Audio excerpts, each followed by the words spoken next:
Selamat malam, kembali lagi dengan saya di channel Senandung Malam. Malam ini saya akan menceritakan sebuah cerita mistis yang saya ambil dari akun Twitter @ny_septian. Untuk kalian yang ingin membaca langsung ceritanya, silakan saja kunjungi akun Twitternya yang nanti akan saya tuliskan di deskripsi saya. Dan juga jangan lupa untuk follow akun penulis. Sebelum menceritakan kisah misterinya, silakan untuk subscribe YouTube channel saya dulu dan juga jangan lupa untuk like. Cerita mistis yang akan saya ceritakan malam ini berjudul Kami yang Tak Terlihat Suka Kegelapan. Sekitar tahun 2017, di RT sebelah mengadakan kegiatan perombakan lingkungan. Setelah kegiatan memasang paving, para bapak dan pemuda merencanakan pemasangan lampu jalan yang sebelumnya memang tidak pernah dipasang di lingkungan tersebut. Ini sangat perlu dilakukan mengingat tempat itu dekat dengan jalan raya dan pusat pelayanan masyarakat. Tapi entah kenapa, sejak aku kecil di sana emang gak pernah dipasang lampu jalan. Dan saat aku kecil pun sering dikasih tahu sama kakek, kalau lewat gang itu jangan berisik karena di sebelah gang itu ada makamnya. Hanya dibatasi tembok setinggi 2 meter. Gak tahu juga ya kebenarannya, karena aku pikir kakek hanya menakut-nakuti saja. Para pemuda setuju untuk melakukan pemasangan lampu jalan saat malam hari, dengan pertimbangan agar tidak mengganggu aktivitas warga. Ada sekitar 5 tiang lampu yang harus didirikan. Selepas maghrib, bapak-bapak dan pemuda lingkungan sudah bersiap-siap. Mereka berkumpul di rumah Pak RT yang letaknya tepat di ujung dalam gang. Sambil membawa alat-alat yang diperlukan, mereka tidak lupa memanggil teknisi untuk mengatur instalasi listriknya. Panggil saja Mas Wahyu. Dia adalah pemuda lingkungan tersebut yang pekerjaannya sebagai teknisi kelistrikan. Kemudian mereka semua bergotong royong, membuat lubang untuk mendirikan tiang yang sudah dipasang kabel dan lampu. Setelah selesai, tiang mulai dipasang satu persatu. Setelah semua tiang berdiri, Mas Wahyu mulai mencoba untuk menyalakan satu persatu lampu jalan itu. Dan semua lampu menyala sesuai harapan. Dirasa cukup, mereka kembali ke rumah Pak RT untuk sekedar minum kopi dan makan gorengan. Dalam momen itu, mereka berencana untuk melakukan kegiatan poskamling, sehingga selain jalan gang itu menjadi terang, masyarakat juga merasa aman. Diputuskan agar keesokan harinya warga berkumpul kembali di sana untuk menyusun jadwal jaga. Setelah musyawarah selesai, semua orang kembali ke rumah masing-masing.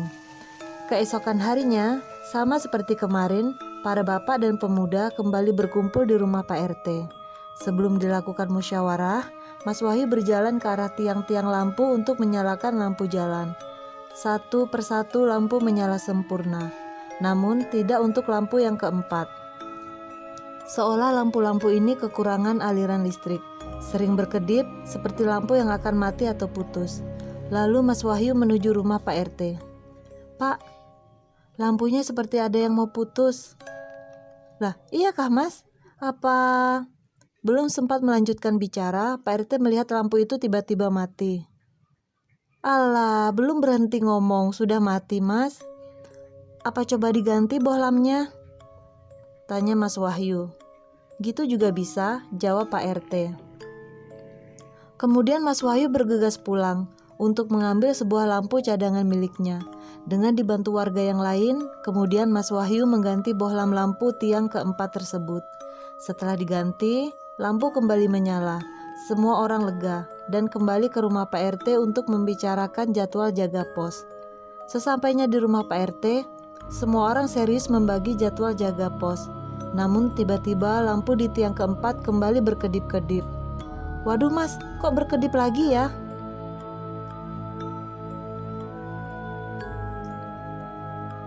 Coba besok saya cek kabelnya. Kalau lampu saya kira tidak masalah Pak RT, soalnya masih baru. Oh alah gitu, ya sudah besok siang kamu cek kabelnya. Jadwal jaga pun sudah diputuskan. Kemudian semua orang bergegas pulang kecuali yang mendapat giliran jaga hari pertama waktu itu. Keesokan harinya, Mas Wahyu menepati janji kepada Pak RT untuk melihat kabel lampu untuk tiang keempat tersebut. Sebelum itu, Mas Wahyu menuju rumah Pak RT guna mencari teman untuk membantu. Sesampainya di sana, Pak RT menyambutnya. "Walah Mas, tadi malam lampunya putus lagi," kata Pak RT. "Iya Pak," jawab Mas Wahyu. "Ya sudah, minta tolong sekarang kamu temani saya cek kabel." Kemudian Pak RT dan Mas Wahyu bergegas menuju tiang keempat yang letaknya persis di samping tembok tinggi yang pernah dibicarakan kakekku itu. Setelah beberapa saat menelusuri kabel dan melihat satu persatu sambungan, Mas Wahyu yakin kalau tidak ada masalah dengan kabelnya. Kemudian Mas Wahyu berkata kepada Pak RT, "Sementara diganti bohlamnya lagi ya Pak, sambil nunggu saya cari masalahnya. Kalau ini nanti habis diganti masih mati lagi, besok saya ganti kabelnya semua." "Gak apa-apa ya Mas?" tanya Pak RT. "Gak apa-apa Pak, nanti biar dibantu orang-orang yang jaga." Malam hari pun tiba. Saat warga mendapat giliran jaga pos datang, tugas pertama mereka adalah menyalakan lampu jalan. Namun, lagi-lagi lampu keempat tidak menyala. Padahal saat siang hari setelah diganti bohlam, lampu menyala normal. Warga pun mulai resah, membicarakan hal ganjil itu. Untuk menghindari hal-hal yang tidak diinginkan, Pak RT mengumumkan akan mengganti seluruh kabel esok harinya. Dan keesokan harinya, Pak RT menepati janji. Mas Wahyu dengan dibantu pemuda sekitar bergotong royong mengganti kabel. Setelah kabel diganti keseluruhan, semua lampu menyala normal. Kemudian Pak RT mengumumkan untuk siapa yang berjaga nanti malam tolong dipantau kembali. Sementara saat ini aman, tapi nanti malam kita lihat-lihat perkembangannya. "Iya Pak," jawab warga. Malam hari pun tiba, warga yang dijadwalkan berjaga menunggu semua anggota berkumpul sebelum menyalakan lampu jalan. Itu dilakukan untuk menyaksikan bersama kejadian janggal yang beberapa hari ini terjadi. Ketika saklar di-on-kan, benar saja, lampu keempat mati lagi.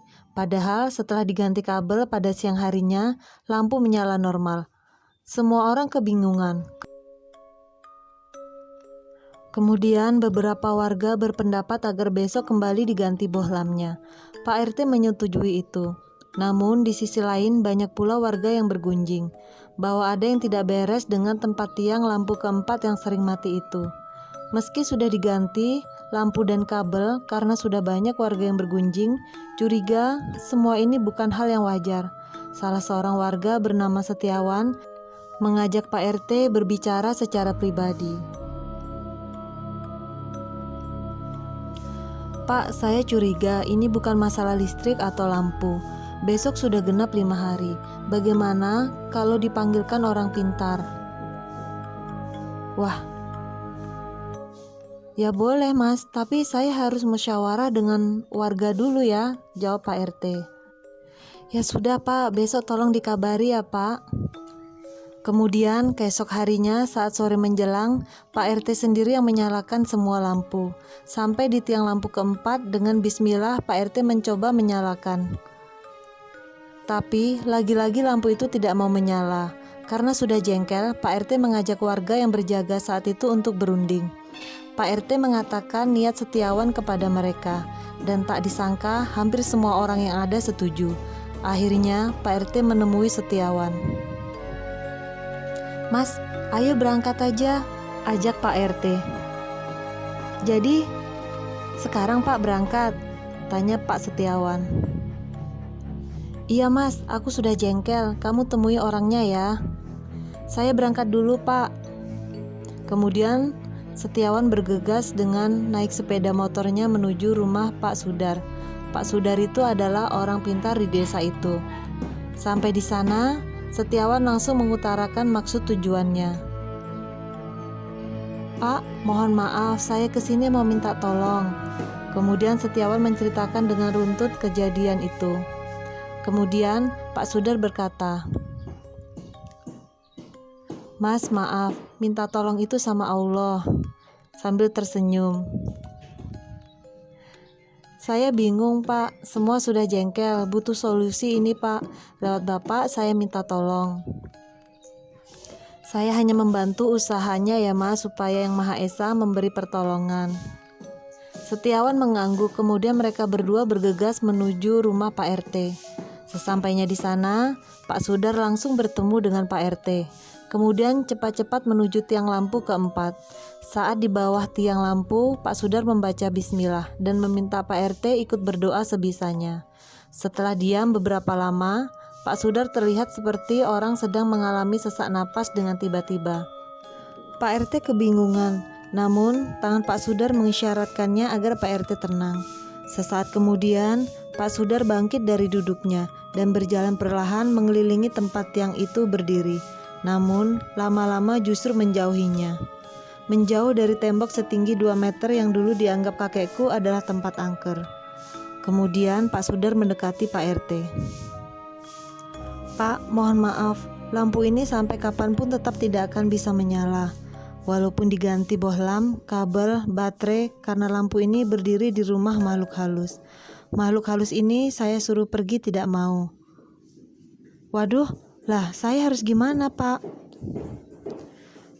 Pak Sudar menjawab, coba saya usahakan berunding dulu. Kemudian Pak Sudar terdiam sejenak, sambil berjalan perlahan menjauh dari tiang tersebut, menuju kegelapan kebun seorang warga yang letaknya persis di seberang jalan tiang lampu itu berdiri. Sekitar 15 menit berlalu, Pak Sudar keluar dari kegelapan. Pak, sebenarnya rumah makhluk halus ini di kebun itu loh, di pojokan kamar mandi orang jualan nasi goreng itu. Tapi tiang lampu ini adalah tempat favoritnya.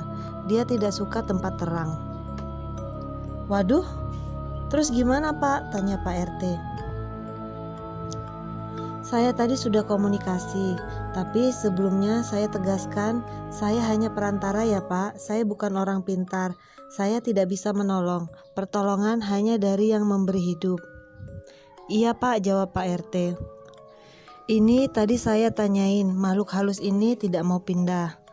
Tapi mau mengalah tidak mengganggu lagi, syaratnya minta dikasih makan. Waduh, celaka Pak, mintanya apa? Aneh-aneh tidak? Tanya Pak RT. Oh alah, tidak Pak, hanya cok bakal dan dupa. Waktunya setiap hari Kamis malam Jumat Legi. Jangan sampai lupa, kalau lupa nanti lampunya kumat lagi, kata Pak Sudar. Oh alah, iya, tidak lupa Pak, hanya sebulan sekali kan? Tanya Pak RT. Iya Pak, jawab Pak Sudar. Ya sudah, setelah ini kamu belikan cok bakal sama dupa ya, saya tunggu. Pak RT pun mengangguk dan segera meminta Setiawan untuk pergi membeli kebutuhan tersebut. Selang 15 menit Setiawan kembali. Segala keperluan itu segera diserahkan kepada Pak Sudar. Mas, tolong kamu matikan semua lampunya ya, perintah Pak Sudar. Nggih Pak, jawab Setiawan. Setelah lampu dimatikan, Pak Sudar bersama Pak RT duduk bersila di bawah tiang lampu. Dengan meletakkan cok bakal, Pak Sudar membakar dupa, lalu mengucapkan doa dengan memakai bahasa Jawa yang tidak pernah kami dengar sebelumnya. Setelah beberapa lama, kemudian Pak Sudar meminta Pak RT untuk menyalakan kembali semua lampu. Tak disangka, semua lampu menyala dengan sempurna. Semua orang terperangah, kemudian bersorak gembira.